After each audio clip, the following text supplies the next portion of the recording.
di depan mataku, kata Tuhan. Berhentilah berbuat jahat. Belajarlah berbuat baik. Usahakanlah keadilan. Kendalikanlah orang yang kejam.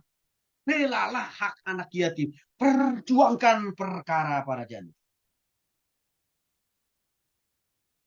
Jadi kita Yesaya tidak hanya menyuruh kita bertobat secara rohani, yang tadinya malas baca Alkitab jadi rajin baca Alkitab, yang tadinya malas berdoa menjadi rajin baca Alkitab. Bukan hanya aspek itu yang harus kita bertobat.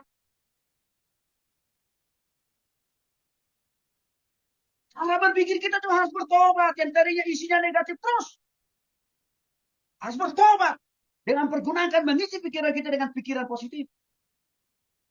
Yang tadinya mulut kita hanya mengeluarkan kata-kata yang negatif, harus bertobat juga kita punya mulut. Memakai, mempergunakan untuk apa? Mengeluarkan kata-kata yang positif, membangun.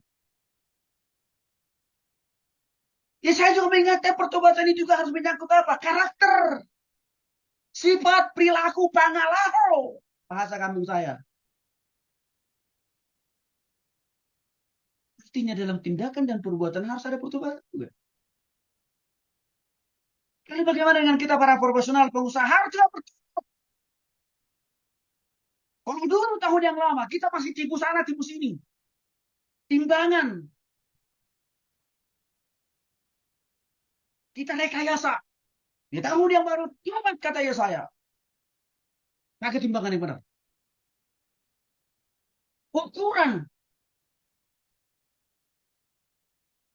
Itu yang kita jual. Pakai ukuran yang benar. Nggak usah tipu-tipu. Nah, kita harus tobat. Jadi pertobatan itu tidak parsial. Tidak hanya rohani. Tapi komprehensif dia.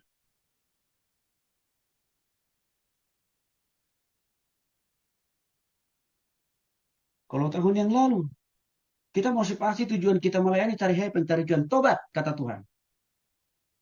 Motivasi kita tahun yang baru ini, jujur tulus, bawa jiwa bagi Kristus. Urusan berkat, itu urusan Tuhan. Urusan kita melakukan pekerjaan Tuhan. Memang pasti ada penghakiman bagi orang yang tidak mau bertobat dalam seluruh aspek kehidupan. Maka Yesaya pasal 31. Celakalah orang yang malapetaka akan menimpanya, sebab ia akan menerima balasan dari perbuatan tangannya. Ada hukuman bagi orang tidak mau sungguh-sungguh tobat dalam semua aspek kehidupan. Celaka. Itu menunjukkan apa? Hukuman yang pasti, Bapak Ibu. Terus apa? Petaka. Bukan hanya satu hukuman itu. Udah celaka, tambah malapetaka pula. Artinya apa? Hukumannya berkali-kali lipat pun.